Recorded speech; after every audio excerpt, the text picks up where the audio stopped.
Bien, entonces mi nombre es Germán Escobar, me pueden encontrar en Twitter como Germán Escobar y hoy les voy a hablar de desarrollo web. Creo que en la página del grupo decía como que iba a hablar de Jogger, del Jogger Framework, entonces qué pena, no voy a hablar de Jogger. Sin embargo, lo que decidí fue hacer un screencast con la presentación de Jogger, no sé si alguno lo vio, igual si se meten a la página web germanescobar.net hay un screencast de Jogger que les explica cómo funciona. Igual todo lo que voy a hablar hoy pues tiene mucho que ver con toda la filosofía que está detrás de Jogger.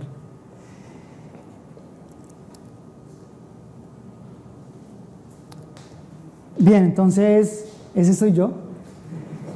Les voy a contar rápidamente quién soy. Entonces, primero soy un programador. En agosto del 2003 fundé junto a 3 socios una empresa que se llama Helium. Mi nuevo proyecto es Infinanza, lo estoy trabajando desde el año pasado y el objetivo es cambiar la forma en que las pequeñas y medianas empresas monitorean y organizan su información financiera. Por último, he escrito y mantengo varios archivos open source que pueden encontrar en mi página de GitHub. Bueno, quiero comenzar siguiente. Quiero comenzar discutiendo un poco qué es lo que está pasando ahorita con Java. No podemos negar que ahorita estamos en un punto en el que Java ha perdido popularidad. ¿Sí? ¿Alguien está de acuerdo conmigo en que Java está perdiendo un poco de popularidad y que hay otros lenguajes que están subiendo más o menos, están ganando? ¿O todo el mundo cree que Java todavía es el lenguaje a seguir? Depende, ¿en Colombia o internacionalmente? Internacionalmente, digamos. Internacionalmente tal vez sí, pero en Colombia no se ha sentido tanto, me parece. Vale. Entonces quiero empezar a analizar qué es lo que está pasando con Java desde la perspectiva de otros lenguajes. No, todavía no.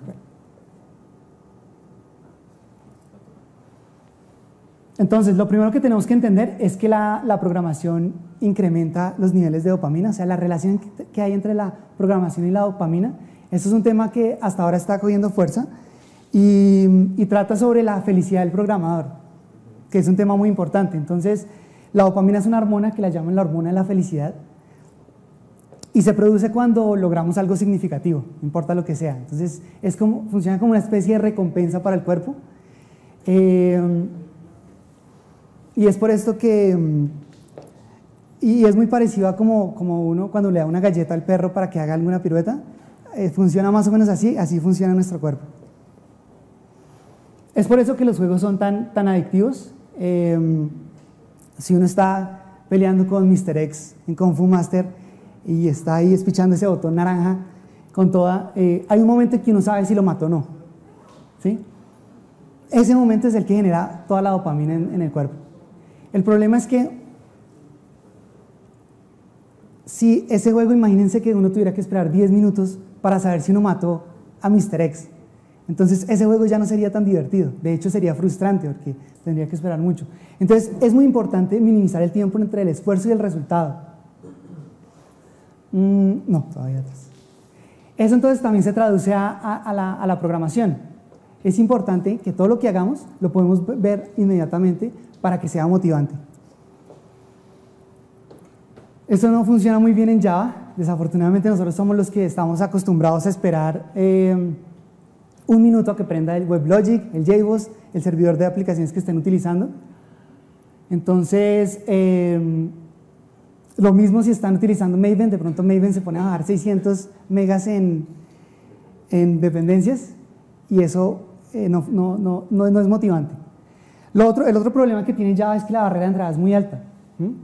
Si ustedes se ponen en el punto de vista desde un programador principiante que quiere hacer algo básico en web, ¿sí? ¿Por dónde comienzan a explicarle? ¿Qué le comienzan a explicar? ¿Qué es un servidor de aplicaciones? ¿Sí? ¿Qué es polimorfismo? ¿Sí? ¿Por dónde prefieren comenzar? Entonces veamos cómo arrancar en otros lenguajes de programación, por ejemplo, o en otros frameworks, por ejemplo en Ruby on Rails.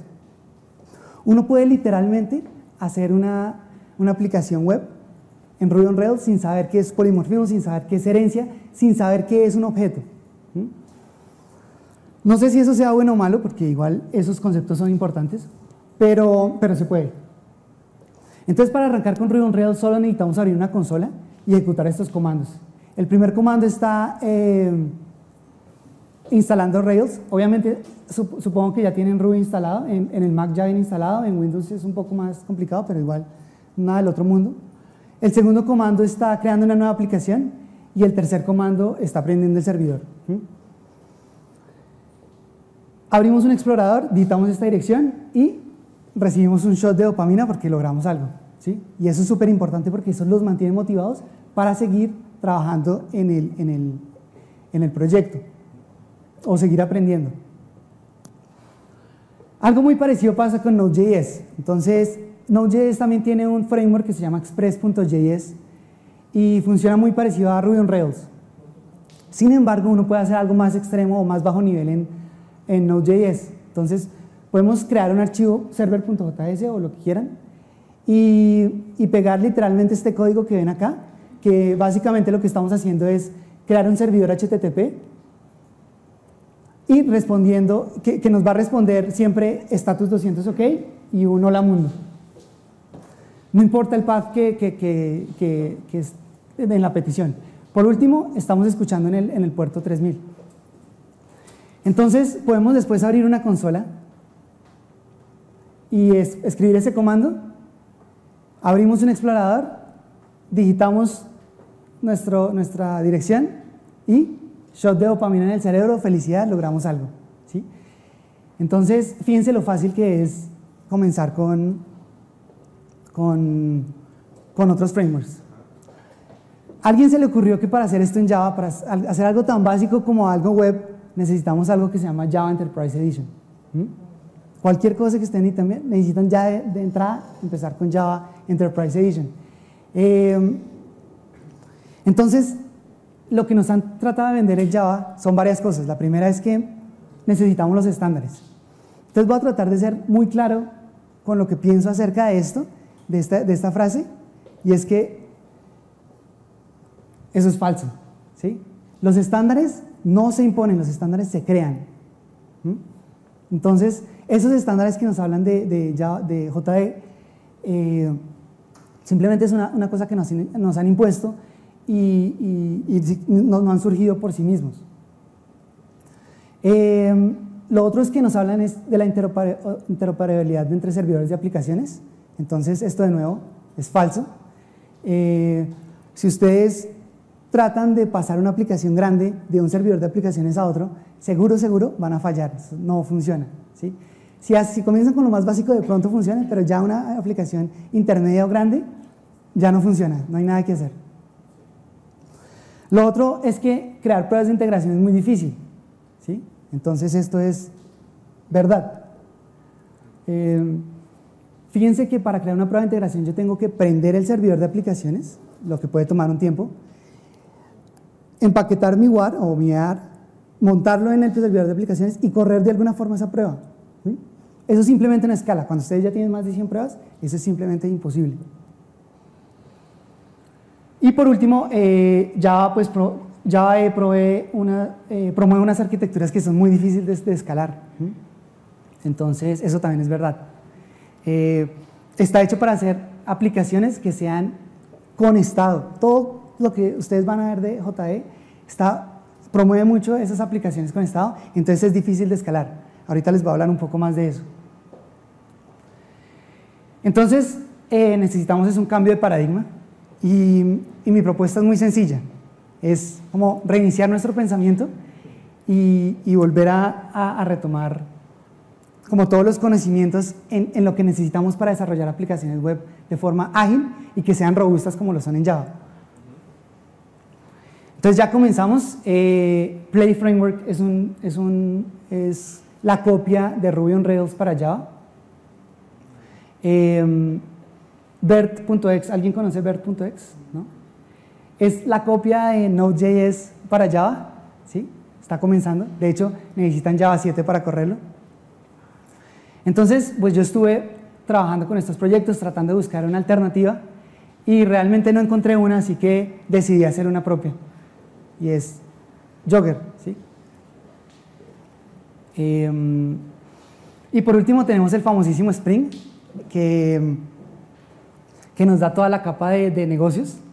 Spring surgió como una alternativa a Java EE, pero en los últimos años ha tratado como de estandarizar las cosas con Java EE, y yo creo que eso ha sido un error, la verdad. Pero Spring pues está trabajando siempre para que podamos hacer cosas interesantes sin necesidad de un servidor de aplicaciones. No, sí, ahí te pasa con Java. Bueno, entonces, espero que eso les dé una idea de en qué estamos con Java. Yo creo que no es un problema del lenguaje. Fíjense que cuando uno habla de Java, está hablando de tres cosas. La Java Virtual Machine, ¿sí?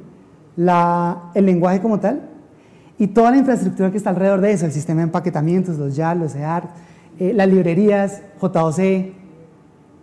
Entonces, la Java Virtual Machine es un muy buen invento. El lenguaje no está mal, ¿sí? Pero necesitamos repensar cómo es que hacemos desarrollo con Java. Listo. Ahora sí, entonces, les voy a cambiar de tema un poco, empezando con un demo de un proyecto. Entonces, Charles, si me dejas ahí, espérate.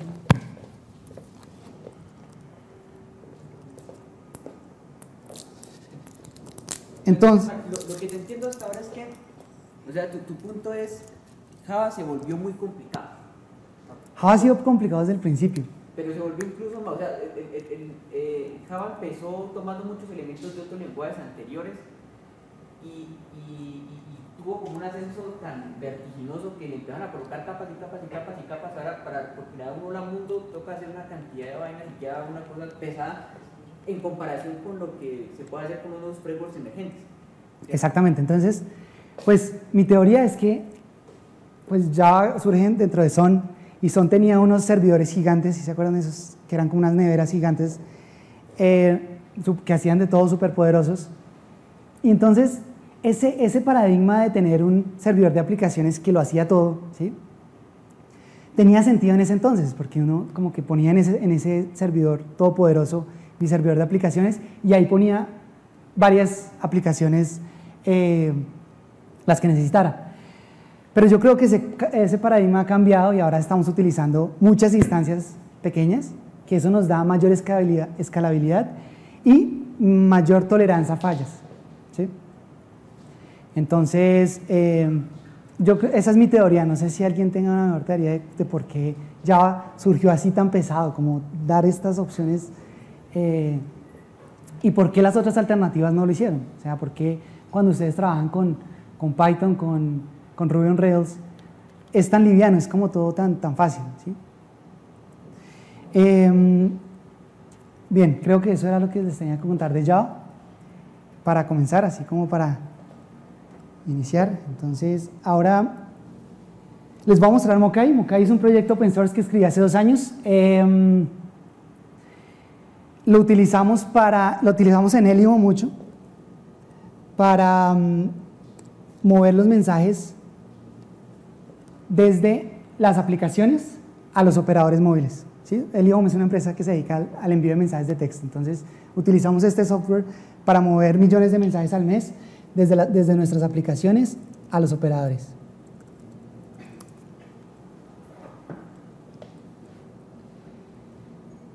Esta es la interfaz web de la consola de administración de Mokai, y básicamente acá tenemos unos conectores que son los que reciben la información de las aplicaciones, y tenemos las conexiones que son ya lo que se conecta a los operadores, ¿sí? En la mitad hay un sistema de enrutamiento que es el que decide para qué operador va cada mensaje, perdón. Entonces, bueno, lo que les quiero mostrar aquí rápidamente es, fíjense cómo, pues esto es HTML5, y fíjense cómo está optimizado para que se vea bien, así sea en un celular. Entonces, no sé si conocen qué tecnología es esto, con qué estoy haciendo esto. No es otra aplicación, es la misma página web, simplemente está optimizada para los dispositivos móviles.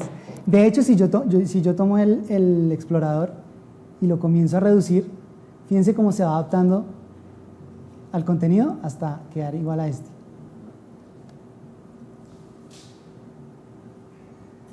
Entonces eso se llama responsive design y es básicamente en CSS uno define unas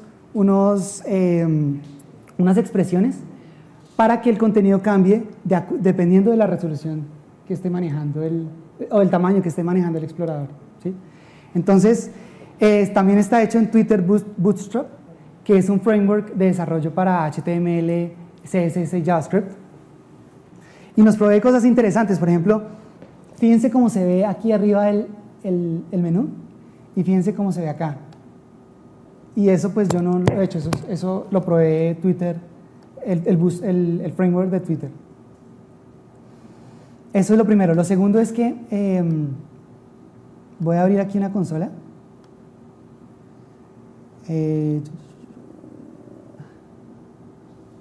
Acerco un poco. Y fíjense que voy a utilizar, todo el mundo conoce qué es curl, ¿no? Curl es una aplicación que nos permite hacer llamados HTTP desde una consola, ¿sí? Entonces voy a hacer unos llamados HTTP. Por ejemplo, ahorita les explico más qué significa esto.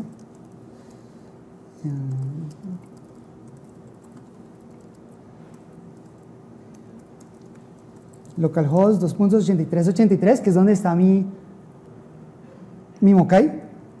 Y lo que va a hacer es applications test stop.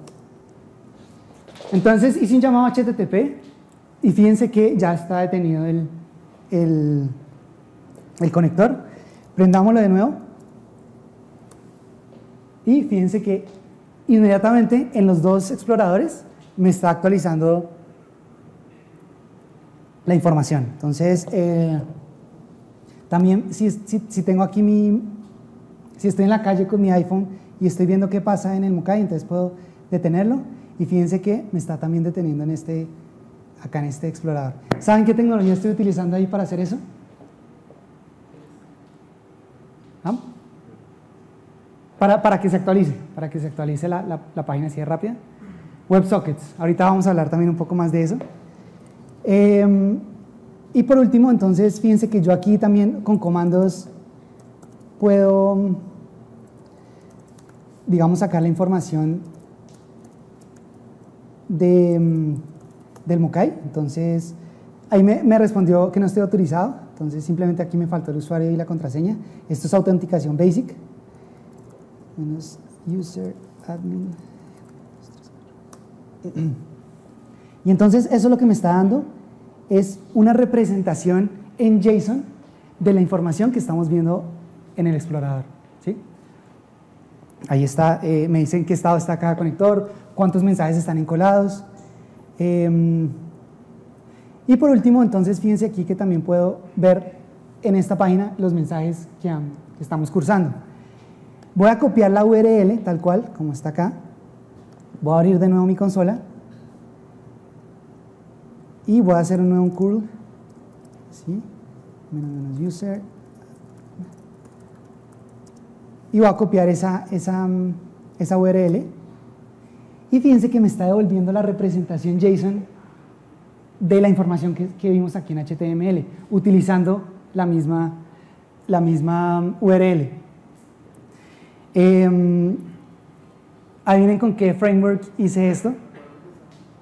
¿Alguien se imagina con qué framework desarrollé esta interfaz del Mokai completa?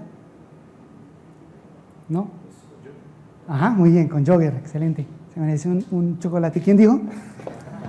Eso es súper importante. Entonces, un minuto que sí tengo el chocolate. Esto se lo copié a Carlos de la vez pasada, del Java 2, que él dijo que ¿quién fue? Acá. Bien, excelente. Entonces, con esto termino la introducción a Jogger al Mokai. Y lo que les quería mostrar era básicamente una introducción a lo que voy a hablar ahora. ¿Sí? Una pregunta en cuanto al ejemplo de Mokai. ¿eso es posible hacerlo a través de Lex y Excel? ¿De LES? Sí, Lex. ¿LES, L-E-S-S? Sí. Sí, de hecho, yo trabajo ahí lo que estoy haciendo, lo estoy trabajando con LES. LES es un framework que nos permite. A ver, es que CSS como lenguaje no es muy bueno, o sea, necesitamos repetir muchas cosas. Entonces, LES es un lenguaje que nos permite como comprimir toda esa información, ¿sí?, en un archivo .les, y por detrás lo que hace es generar un archivo .ss a partir de lo que generemos, ¿sí? Entonces se pueden meter, no sé cuál es la página del proyecto de LES, pero es bien interesante. También hay otras opciones como SAS, ¿conocen SAS? Es parecido a LES. Bien, pero definitivamente, es más, trabajar con LES para todo lo responsive design es bien interesante. Entonces, ahora sí quiero como hablarles de unas prácticas de desarrollo modernas que estamos ahorita trabajando como comunidad, ¿sí? Entonces, mi primera recomendación es que cuando piensen en el front de su aplicación, no piensen en la interfaz web de una, piensen primero en plataforma. Piensen en todos esos servicios que ustedes pueden exponer para que otros desarrolladores los consuman y hagan cosas interesantes con eso.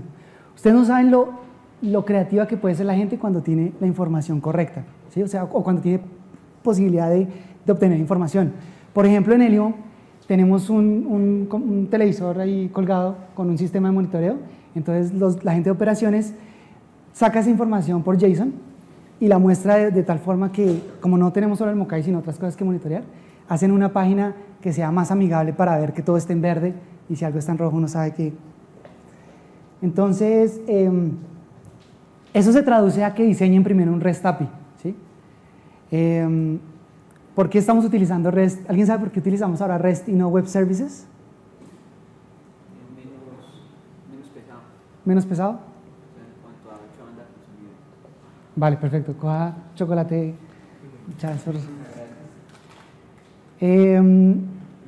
Les voy a mostrar un ejemplo para que se den cuenta la diferencia entre un web service y un servicio REST. Esta es una petición HTTP. Ay, espérense, agarramos esto, ¿no? Esta es una petición HTTP de un web service, ¿sí? Entonces, ¿sí más o menos entienden qué está pasando acá? Esto es el protocolo HTTP que estamos mandando por el cable a hacer una petición y eso nos debe retornar una respuesta. Entonces, el protocolo HTTP nos dice que primero debe ir el método, en la primera línea va el método. ¿Qué posibilidades de métodos tenemos? Post, ahí está uno. ¿Qué otro? Get. ¿Qué otro? Bueno, hay varios, ¿cierto? En este caso, entonces, estamos utilizando post. Estamos llamando a este path y le estamos diciendo que la versión del protocolo que estamos utilizando es HTTP 1.1. Después irían unos encabezados, ¿sí? Y después, aquí me faltó, pero después tiene que ir una línea en blanco porque sí lo dice el protocolo HTTP. Y dentro de eso vamos a meter este XML. Ese XML es el protocolo SOAP. El protocolo SOAP tiene toda esta información, ¿sí? Primero, tiene esta estructura. Y lo importante aquí es esto. Fíjense que acá le estoy diciendo, quiero eliminar un usuario y le estoy pasando al usuario que quiero eliminar, el 23. Entonces, fíjense todo lo que tengo que escribir para decirle que quiero eliminar el usuario 23. Veamos cómo se vería esa petición con REST. Entonces, sería así, ¿sí? No necesitamos ni cuerpo. Lo que le estamos diciendo es, le estamos pasando el método delete y le estamos diciendo en el URL cuál es el usuario que queremos eliminar. Entonces, el objetivo de REST es utilizar la semántica de HTTP para expresar lo que queremos hacer, ¿sí?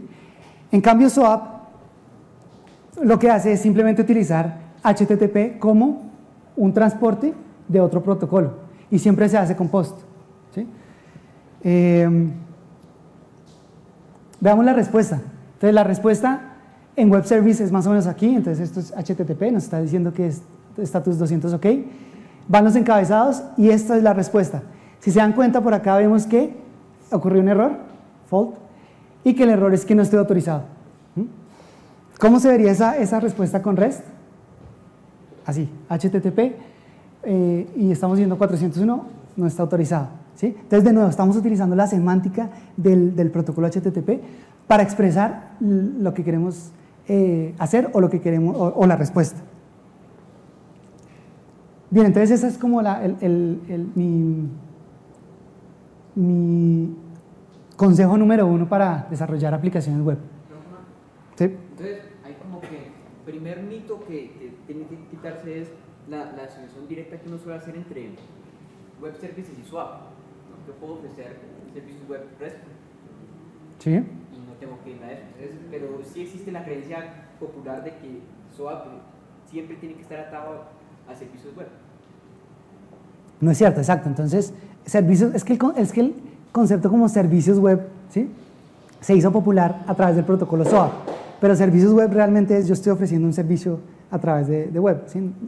No existe como la relación. Entonces, por eso es que ahora utilizamos REST y por eso es que si ustedes ven las plataformas de Twitter, Facebook, todas exponen un API REST, ¿sí?, que es como lo primero que uno debe hacer. Así sea una aplicación administrativa, así se estén trabajando para Colsubsidio, para el Banco X, ¿sí?, es como otro paradigma para ofrecer como mayor servicio. Si quieres.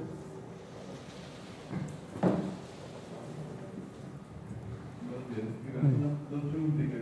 ¿Cómo funciona en cuanto al tema de la seguridad y en cuanto al tema de la interoperabilidad con otras aplicaciones? REST realmente es otra interfaz, como una interfaz web, así como tiene la interfaz web, REST es otra interfaz, ¿sí? Entonces, hay veces que lo primero que hacen es exponer la interfaz web, la interfaz REST, y desde la interfaz web consumen esos servicios REST. Pero eso no significa que tenga que ser así. Si se dan cuenta en el Mokai, lo que yo estoy haciendo es utilizar la misma URL y lo que hago es decir, bueno, si me piden HTML, si viene alguna petición HTML, o sea, un explorador, pues imprimo, despliego el HTML. De lo contrario, simplemente despliego una respuesta en JSON, ¿sí? Entonces, la seguridad se debe manejar igual que como manejan la seguridad de su interfaz web, ¿sí? En este caso, en el Mokai, estoy utilizando autenticación basic. ¿Alguien sabe qué es autenticación basic? La autenticación del protocolo HTTP, ¿sí? Lo que pasa es que si ustedes utilizan autenticación basic en su interfaz web, lo que hacen es que cuando traten de entrar a un recurso protegido, les va a aparecer una ventanita, ¿sí?, que les pide el usuario y la contraseña. Y a nadie le gusta eso, ¿sí? Preferimos redireccionarlo a un formulario de login que se vea adaptado por nosotros, etcétera, etcétera, ¿sí? Entonces, básicamente, pero eso no lo podemos hacer con REST, no podemos redireccionarlo a una interfaz web con un login y eso porque estamos hablando de máquinas. Entonces utilizamos siempre Basic Authentication o certificados digitales. Bueno, hay varios. Por ejemplo, Amazon Web Service utiliza certificados digitales. Al hablar de REST, Elías se me dio la mente de REST Easy y la de Glassfish que se llama Jersey. Jersey. Sí. ¿Cuál otro, aparte de eso, y experiencias y como Bien, exacto. Entonces, una crítica que yo le hago a JE y a Java Server Faces es que para hacer algo tan básico como REST necesito incluir una librería adicional, ¿sí? En cambio, si ustedes han trabajado con Jogger o trabajan con Play Framework o con VertX, con cualquiera de esos, se van a dar cuenta que REST, que no necesitan ninguna librería para hacer esto. Esto ya está dado, esto es lo que deberíamos hacer primero, ¿sí? Entonces en el controlador, yo lo que puedo hacer es, el controlador decide cuál es la acción a seguir. Si queremos mostrar una página HTML o si queremos devolver la respuesta en REST.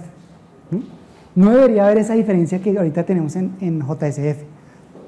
¿Alguna otra pregunta con respecto a eso? Bien, sigamos. El segundo consejo es cómo van a diseñar la arquitectura de su aplicación para que sea escalable fácilmente. Entonces, el objetivo es crear unos procesos que no tengan estado. Si ustedes se dan cuenta, todas las aplicaciones web funcionan más o menos de la siguiente forma. Tenemos un proceso web escuchando las peticiones, que cuando llega una petición, lo que hace es ir a traer información, por ejemplo, de una base de datos, o de cualquier servicio externo, o guardar información en una base de datos, o poner en una cola, ¿sí?, cualquier cosa. Pero no hace más, o sea, realmente es como llega la petición, llama al servicio externo, devuelve la respuesta y listo, ¿sí? Es como el funcionamiento en general. Así funcionan los blogs, así funcionan los foros, ¿sí? No tienen ninguno. Sin embargo, no todas las aplicaciones son blogs y foros, entonces a veces necesitamos unos procesos de background.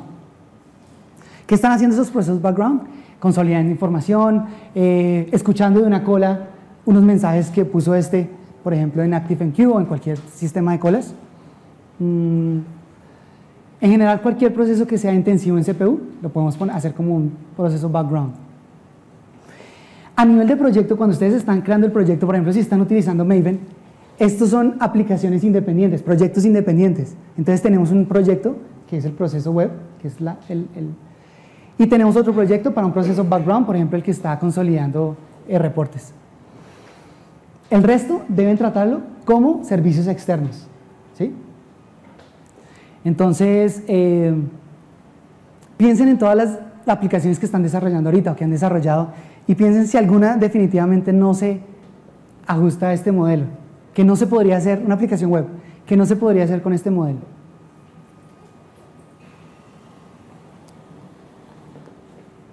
¿No? ¿Nadie?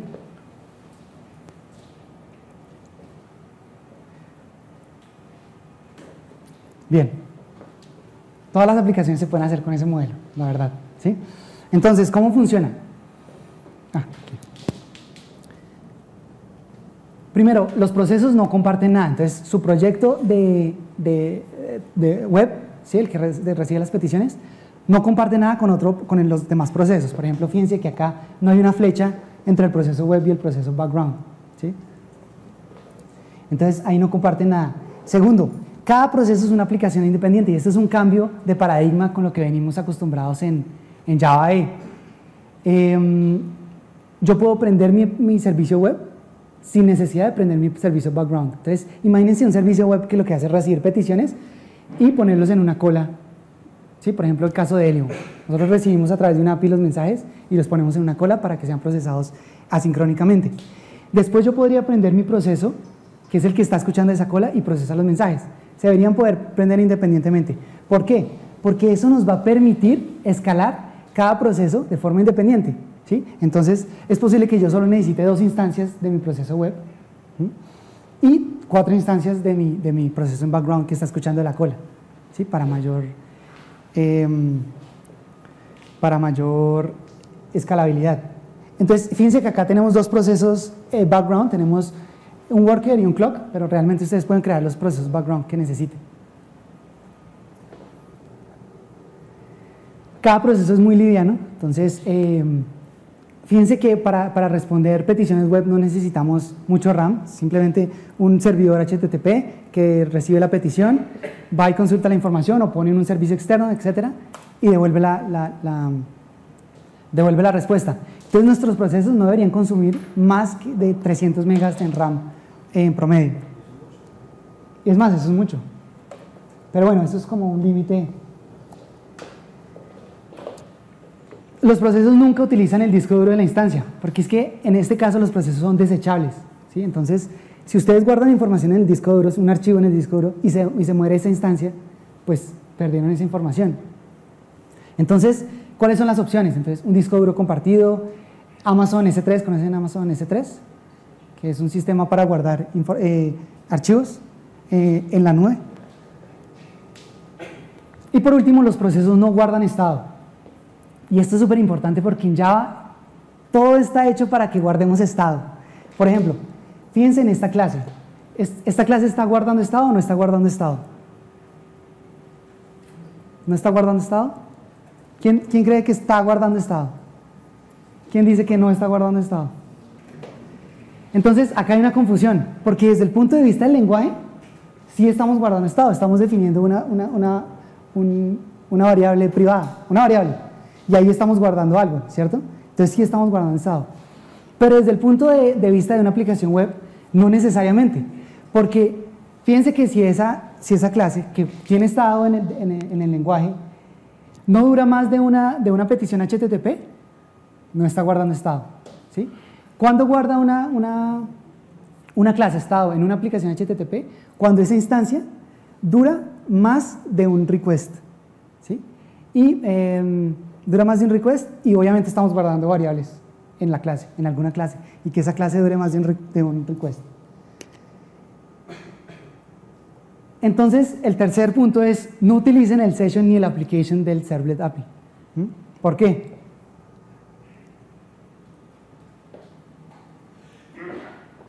Adivinen dónde guarda la información el session y el application del Servlet API. ¿Ah? En variables que guardan estado y que sobreviven más de un request. El session es un objeto que guarda información ahí en unas variables que ustedes les pueden guardar o en el application, y eso después ustedes lo pueden seguir consultando y eso sobrevive más de un request. Entonces, definitivamente esto es un problema, ¿sí? ¿Cuáles son las opciones? Entonces tenemos Memcache. ¿Conocen a Memcache? Memcache es un sistema de caché distribuido y funciona muy parecido a como estamos acostumbrados a utilizar el Session API. Yo simplemente guardo algo que necesito en ese, le doy una fecha de expiración, todo igual. El Session API, pues creo que por defecto a los 20 o 25 minutos se muere. El Memcache sería como un homólogo a la application que me va a servir para, digamos, el application, pongamos en un ejemplo muy práctico que consista en unos combo box dependientes, ¿sí? Sí. Para evitar que, por ejemplo, tengo la lista país, estado. ¿Sí? Entonces, para evitar tener que cargar toda esa información por cada usuario, Sí. ese consumo de tiempo, Sí. procesador y memoria. Entonces, el Memcache sería como el que me satisface esa tarea. Exactamente, el Memcache, ustedes pueden guardar Memcache en cualquier cosa en el Memcache y eso se va a mantener en memoria. Entonces, cualquier cosa que necesiten, pueden consultar el Memcache y eso les va a devolver muy rápido, no estamos pegando sobre disco. Entonces, esta es, por ejemplo, mi crítica también al JOCE. Está todo hecho para que guardemos estado, ¿sí? Es difícil crear una aplicación en Java que uno pueda montar en varias instancias, ¿sí? Y bueno, en JDC nos han vendido el clustering, pero realmente eso es muy complicado, ¿sí? Es difícil configurarlo, cada servidor de aplicación lo hace diferente, algunos no replican la sesión, entonces se han inventado una cosa que se llama Sticky Sessions, que es, si esta instancia recibió una sesión, esa instancia va a seguir respondiéndole al mismo cliente. El mismo cliente siempre va a ir por esa instancia. ¿Qué pasa si se muere esa instancia? Pues ese cliente le va a tocar volver a comenzar desde ceros por otra. Sí, eso es un problema. Necesitamos cambiar ese paradigma. De hecho, Jogger no tiene session ni application, porque espera que se utilicen cosas como Memcache o la base de datos o cualquier cosa, que no sea esto. Cuarto, y esto es más de performance, utilicen un Content Delivery Network. ¿Qué es un Content Delivery Network? ¿Alguien sabe por un chocolate? ¿Qué es? Dejamos mis chocolates acá. Un Content Delivery Network lo que hace, o bueno, ejemplos prácticos, muchas de las librerías, por decir jQuery o Spectacular, ellos, por decir Yahoo, Google, hay unos contenidos o unos enlaces directos hacia esos contenidos que son estáticos y que no es necesario tenerlos guardados aplicación por aplicación. O sea, es una forma de proveer contenido a una aplicación de forma estática. O sea, van a estar siempre disponibles y además que los provee empresas que son grandes. Sí. Vale, excelente. Ay, ya pasó. Toma. Bueno, entonces, efectivamente, cuando ustedes crean su aplicación no está hecha de solo HTML. También tiene imágenes, también tiene archivos CSS, tiene otras cosas que son estáticas, que no cambian. Entonces, ¿qué pasa? Cuando ustedes la tienen en su aplicación, el explorador lo que hace es recibe el HTML y comienza a pedir esas imágenes. Y todo eso es lo que necesitan, los JavaScripts, los CSS. Y eso lo que está haciendo es consumiendo recursos de mi servidor, ¿sí? Entonces, la ventaja de utilizar un Content Delivery Network es que simplemente busquen en Google Content Delivery Network y van a encontrar una lista. Amazon tiene un Content Delivery Network y hay otras empresas que lo hacen. Y lo que hace es que va a coger ustedes le dicen, bueno, necesito publicar este CSS, esta imagen, ¿sí? Que va en mi sitio. Entonces lo suben y él les va a dar una URL para que la referencien en su aplicación, y esa imagen la va a coger y la va a poner en muchos data centers en el mundo, lista para ser consumida, ¿sí? Entonces, si alguien está en China y llama a su página web, va a sacar las imágenes de un servidor que está cerca de él. Entonces, ¿qué ventaja tenemos con eso? Primero, estamos reduciendo la carga del servidor porque esa información ya no la estamos devolviendo nosotros. Y segundo, estamos reduciendo la latencia porque dependiendo de dónde esté el usuario, va a sentir que las imágenes cargan más rápido y que los CSS cargan más rápido, ¿sí? Entonces, es súper importante utilizar un Content Delivery Network. Es muy fácil. Sí tiene un costo. Hay unos gratis y hay unos que tienen costo. Les aconsejo los que tienen costo.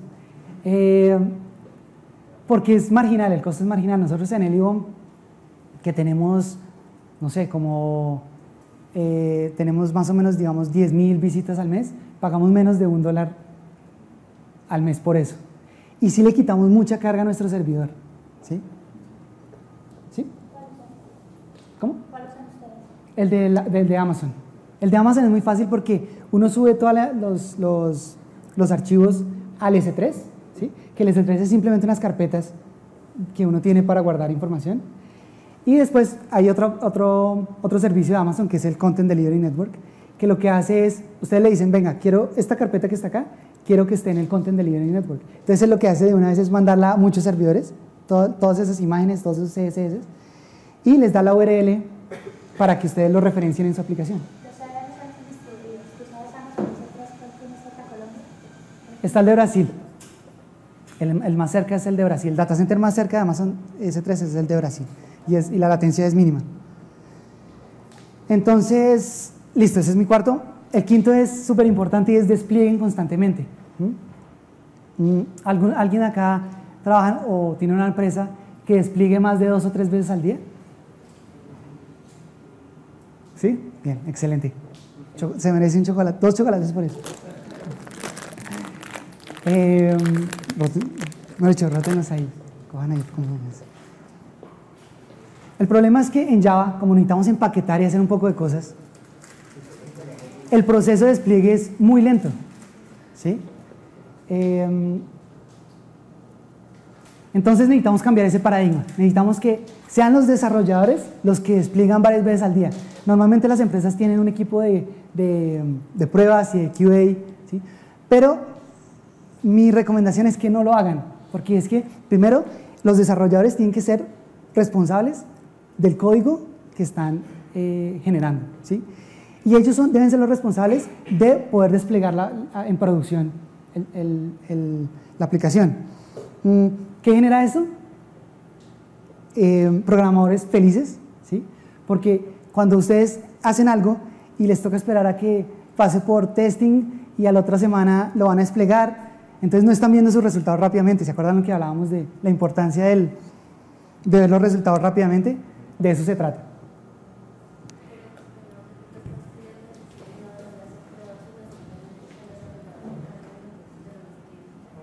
¿Cómo? Perdón. Que tú estás diciendo que no deberían de hacer pruebas, sino que el desarrollador se encargue de los despliegues tanto en laboratorio como en producción.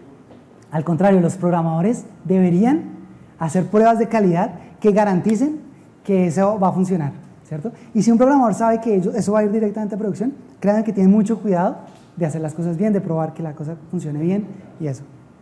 Ahorita vamos a hablar un poco más de eso. El proceso no debe durar más de 20 minutos, ¿sí? Es decir, desde que yo hago mi cambio hasta que está en producción, no debería durar más de 20 minutos.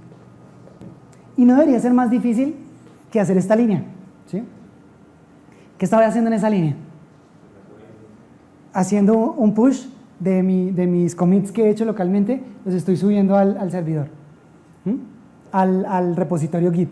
Obviamente si utilizan Mercurial, pues es otro cuento, o si utilizan Subversion también, pero no debería ser más difícil de eso. Entonces, ¿cómo funciona? Esto pues está en un repositorio, tienen su repositorio central donde todos publican. Utilicen un servidor de integración continua, ¿sí? Y ese servidor de integración continua se da cuenta que llegó un nuevo commit, o sea, subieron algo, coge la aplicación, la jala, el servidor de integración continua crea el WAR o el EAR o lo que sea, y la despliega, la empieza a desplegar en las instancias. ¿Sí? Eso se puede. Entonces, ¿quién es ahora el encargado de desplegar? El servidor de integración continua. Eso requiere que el workflow, ahorita nos van a hablar extensivamente de Git, pero eso requiere que el workflow que tienen en su sistema distribuido sea un poco diferente. Por ejemplo, el branch master siempre debe poder ser desplegable. ¿Sí? Yo siempre debo poder desplegar mi branch master a producción. Entonces, ¿cómo se trabaja? Yo, cuando necesito trabajar en algo propio, primero, lo que hago es crear un branch, ¿sí? Y empiezo a trabajar ahí, en ese branch. Y ahí hago varios commits, ¿sí? Porque esa es información parcializada.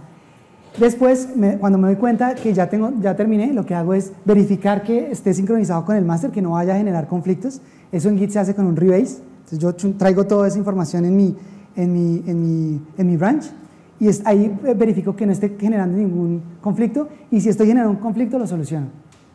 Y después le hago un merge a mi branch master, y eso es lo que subo al servidor, y ahí ya comienza todo el proceso de despliegue, y en 20 minutos debería estar viendo el resultado. Obviamente en 20 minutos tengo que estar preparado para ir a ver que esté todo funcionando bien. ¿Pero despliegas en el branch de producción? Acuérdense que en el branch de producción, el master debe ser el branch de producción. Entonces, eso está en el repositorio central, y lo que hace el servidor de integración, de integración continua, perdón, es sacar ese branch y desplegarlo. Obviamente no tiene que ser siempre, ¿sí? Si están cambiando, por ejemplo, el esquema de la base de datos, se complica un poco. Entonces pueden poner su aplicación de mantenimiento, hacer el cambio por detrás y subirla. Aunque es posible hacer cambios de esquema con hay gente que hace cambios de esquema con este proceso. Simplemente hay un punto en el que soportan las dos versiones, el del esquema anterior y el del esquema actual. Pero es más complicado. Entonces, súper importante desplegar constantemente. Si no tienen el proceso hecho así, modifíquenlo para que sea así de fácil. ¿Preguntas? No. El sexto, comunicación vía con WebSockets. Eso lo vimos ahí en el demo del Mokai. WebSockets lo que nos permite es actualizar el explorador sin necesidad de estar haciendo peticiones HTTP. ¿Cómo funciona? WebSockets es una librería JavaScript en la que yo abro una conexión con el servidor y la dejo abierta. La dejo abierta, entonces el servidor ya puede mandar mi información por ahí. ¿Sí es claro más o menos cómo es el funcionamiento? ¿Sí? Abro la conexión, la dejo abierta con el servidor ya me manda información por ahí. ¿Sí? ¿Cuáles son las opciones? Las otras opciones son refrescar la página cada cierto tiempo, que no tiene sentido, es aburridor, o hacer un código en JavaScript que utilice Ajax para estar preguntándole al servidor si hay cambios.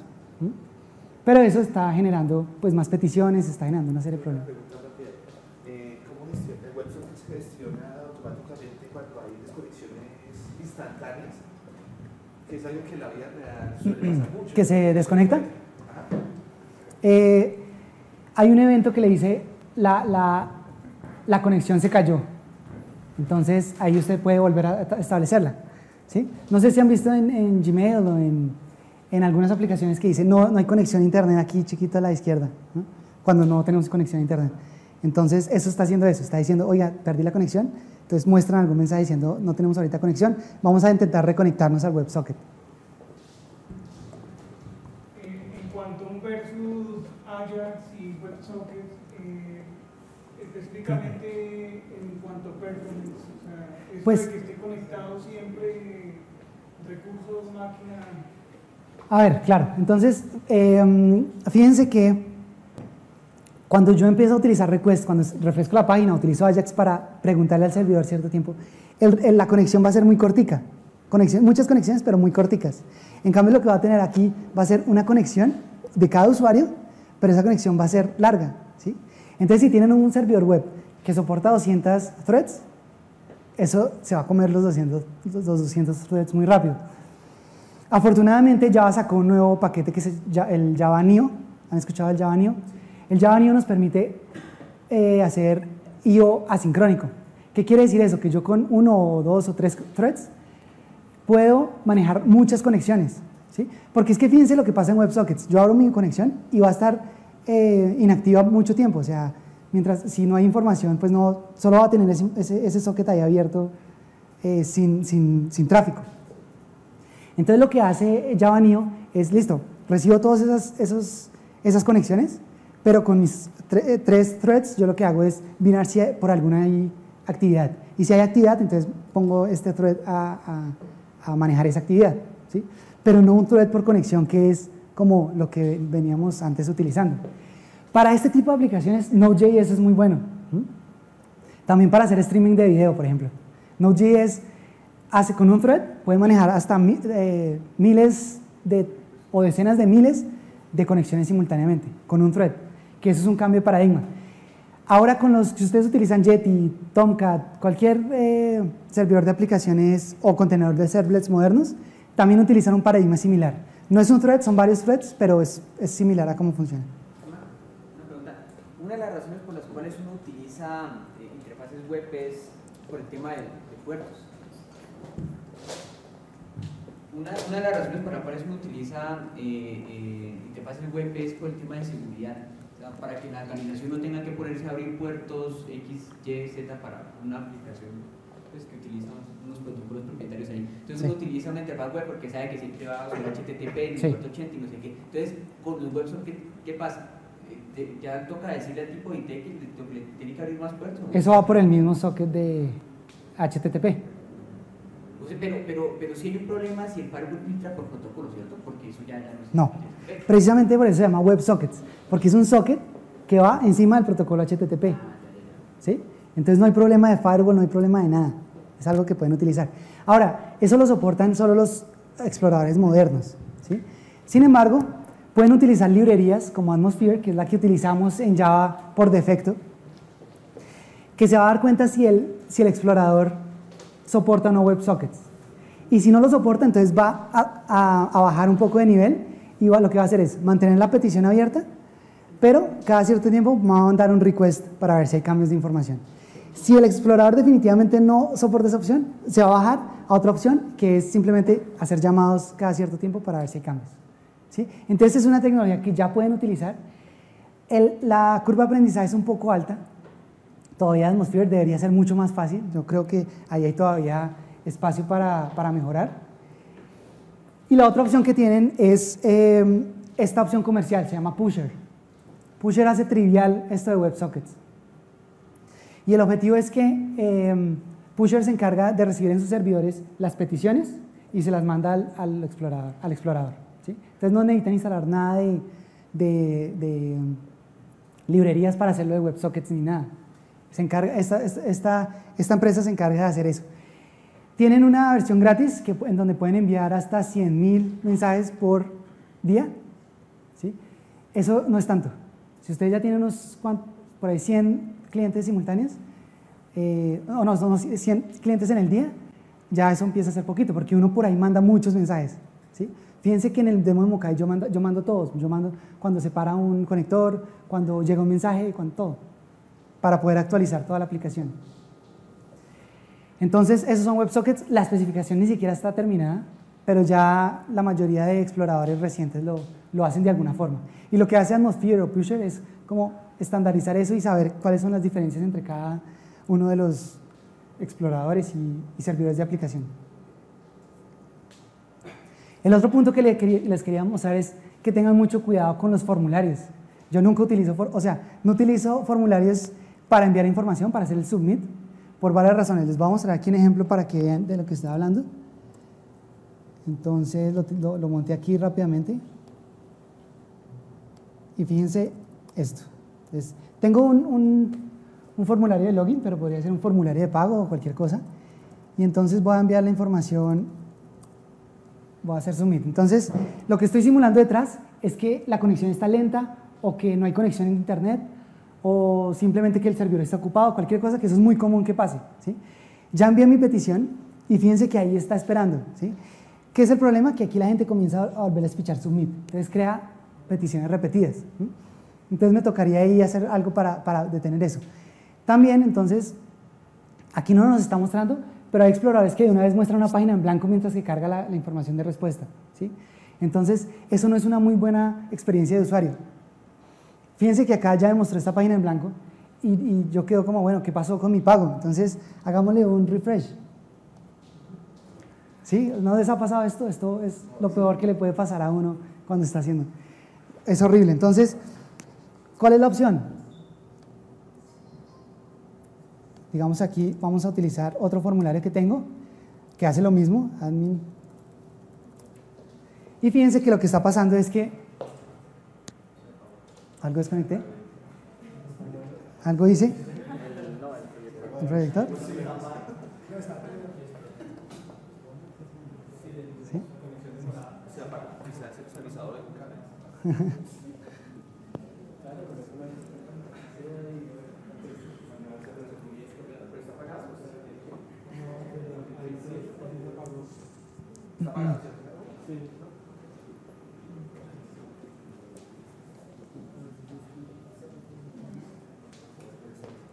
¿Será que se desconectó acá?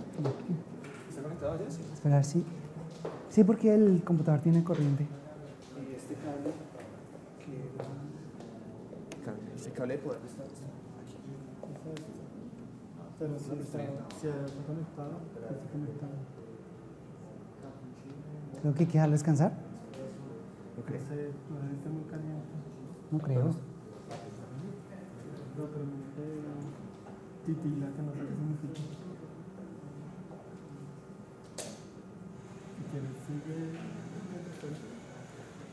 Bueno, ahorita les muestro ese ejemplo, cómo hacerlo con Ajax para no tener que utilizar, formularios. Realmente el problema no son los formularios, el problema es hacer un post, ¿sí? Porque un post lo que hace, el objetivo de un post es que siempre que yo envíe la información va a cambiar, va a estar en un estado diferente el servidor. En cambio, el objetivo de get es que siempre reciba la misma información.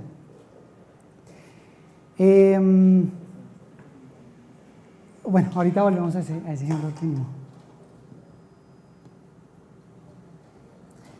El último punto que les quería hablar es que no utilicen un framework de desarrollo basado en componentes. ¿Cuáles son los frameworks de desarrollo basados en componentes que conocen?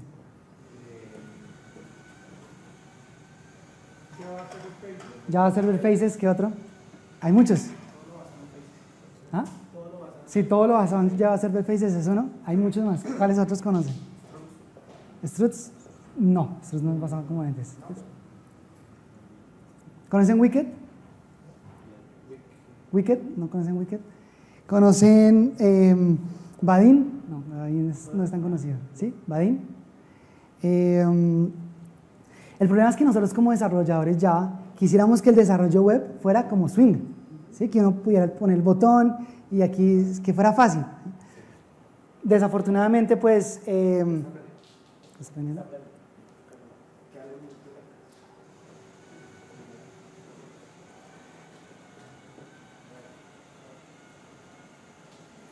Desafortunadamente así no es como funciona el desarrollo web. El desarrollo web tenemos esas tecnologías y el explorador se ha vuelto como un medio artístico también, de cierta forma. Entonces, en general hemos decidido que no deberíamos estandarizar las aplicaciones en los exploradores. No sé si eso sea bueno o malo, pero así funciona, ¿sí? Entonces, ustedes no van a ver a Facebook, a Twitter y a Airbnb teniendo la misma interfaz y utilizando los mismos componentes, ¿sí? Se ha vuelto como una especie de medio artístico. Entonces, cuando uno tiene un medio artístico, necesita conocer muy bien las tecnologías que están detrás de eso, ¿sí? Especialmente si las tecnologías avanzan tan rápido como pasa en desarrollo web. Entonces, HTML ya vamos en la versión 5, CSS ya vamos en la versión 3 y ahorita ya va a salir la 4. JavaScript ahorita también va a salir una nueva versión. Entonces, si ponemos una capa encima de eso, simplemente nos estamos limitando a lo que esa capa puede hacer. No a que lo que realmente la tecnología puede hacer, ¿sí? ¿Qué pasa? Nosotros como programadores estamos siempre trabajando con abstracciones, ¿sí? Trabajamos con abstracción sobre abstracción. Una buena abstracción, ¿cuál es? Por ejemplo, la Java Virtual Machine en relación al sistema operativo. Esa es una buena abstracción. Esa es una abstracción que nos permite crear muchas más cosas, porque ya no nos tenemos que empezar a fijar en si estoy trabajando en Linux, si estoy trabajando en Linux. Pero hay otras abstracciones que son malas, ¿sí? Que en vez de empoderarnos, nos limitan. Los frameworks basados en componentes son ese tipo de abstracciones, ¿sí? Entonces yo trabajé mucho con Java Server Faces, trabajé con Wicked, he trabajado con Vaadin, pero me di cuenta que eso no era, me estaba perdiendo muchas cosas que me permite hacer directamente estas tecnologías. Fíjense lo del responsive design, eso hacerlo en JSF, en Wicked, es súper complicado, ¿sí? Porque yo no tengo control del HTML que se genera. Entonces esa era como la última. ¿Nos podemos volver al ejemplo que estábamos dando? Sí, de los formularios, volvemos al ejemplo de los formularios.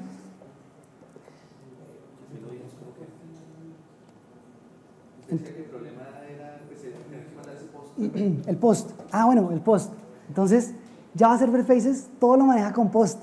En Java Server Faces es muy fácil que le salga el mensajito del resubmit, el formulario. Es muy fácil, entonces, fíjense cómo lo haría con Ajax.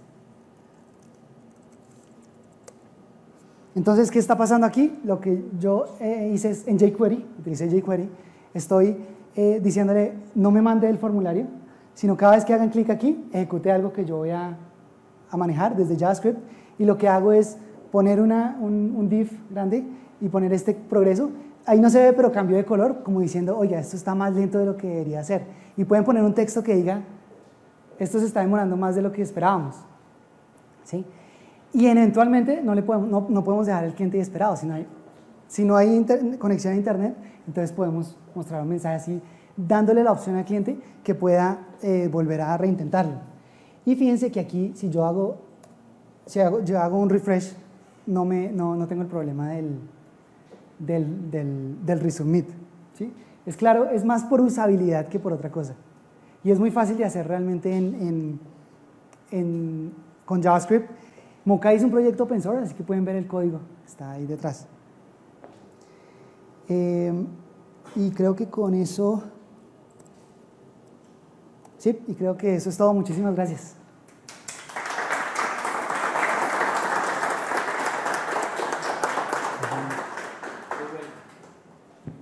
No sé si alguien tenga alguna pregunta, algún comentario que quiera hacer.